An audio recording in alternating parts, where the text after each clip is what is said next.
Before we get started, I forgot to add, this thing doesn't have a waist swivel, so yeah, put that on the checklist of things that I don't like about the figure too.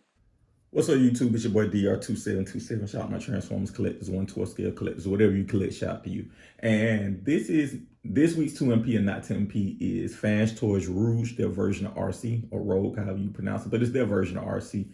And this is the last 2MP or not MP I'm filming before we move to our new spot. So we are moving, and that's going to be part of setting up the perfect display series that I'm working on.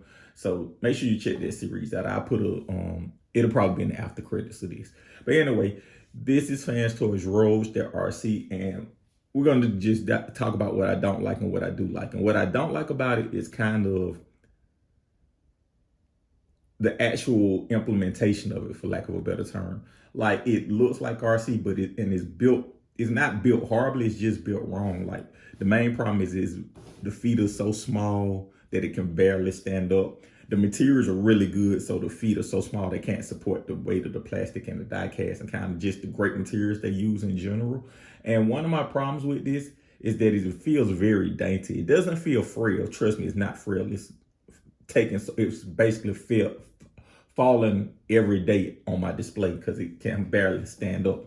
But it's not frail, but it feels dainty. Like, everything feels small and compact, and it needs to be bigger. So I said this a long time ago when I first got it. This should have been a fully die-cast piece. Like, the chest is die-cast, these are die-cast, the bars are die-cast. Like, they should have made this a fully die-cast piece, because in some ways, and they should have basically put ratchets in here to stand the toughest ratchets they could find in the ankles and in the hips, because those are two of the points that basically failed. Like, because of the backpack, because of like kind of, you know, how small it is in general, it can barely hold the weight. So like, that's kind of like my overall problem with this. So like, and also, you know, kind of the transformation is frustrating. This is the time when FansToys was doing clever engineering, but not clever enough engineering.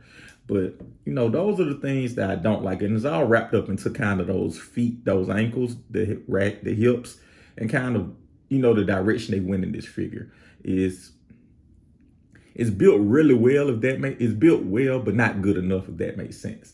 So, how do I say it? Let me go on and say the positive then, while I figure out how to say how I want to say about it. The positive is, it's the best sculpted Arcee. I know we have Takara's Arcee out now, MMC's Arcee, and I think that MMC and Takara's Arcees both perform better, but MMC doesn't look right. Takara got the flat boobs. This is what you want in an Arcee. It looks perfect. Like, it's sculpted well. It's painted very well. The materials are very well. Like I say, the look of it is perfect. So it's the quintessential. The look is perfect, but pretty much everything else fails. And we've had other figures like that, and we have that regardless of who makes it. We basically says it's not an MP. So I'm gonna say this isn't an MP, but I will give this caveat to it.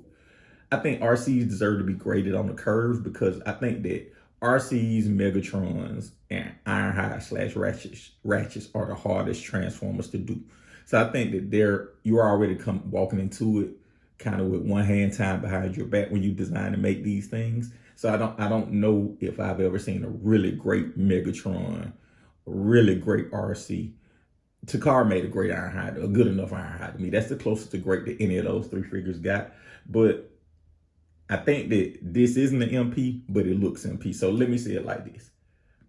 I don't need another MP. This is the perfect Arcee for me, display-wise. But it fails in a lot of other ways. One more thing while I'm talking about what I don't like about the figure. They should have included a stand.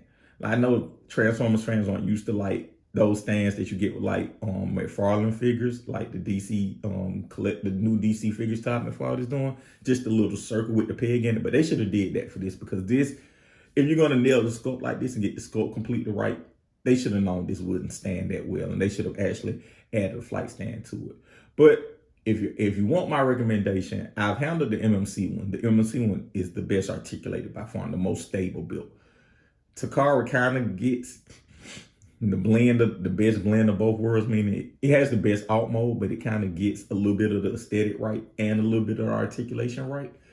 This one is the furthest from the mark in totality, meaning it looks the best, but everything else kind of fails. So if you asking me which one I would get, I would go with this one, just because I don't fiddle with it that much and I just like how it looks. But if you fiddle with your figures that much, probably the MMC one is probably the best way to go. It's the one that can stand up to constant transformation and constant fiddling without materials or anything else thinking, without breaking or, being less than what they were. Again, FansToys Rouge Arcee is not an MP, but I love this figure. The look of this figure is good to me. So let me know your thoughts in the comments.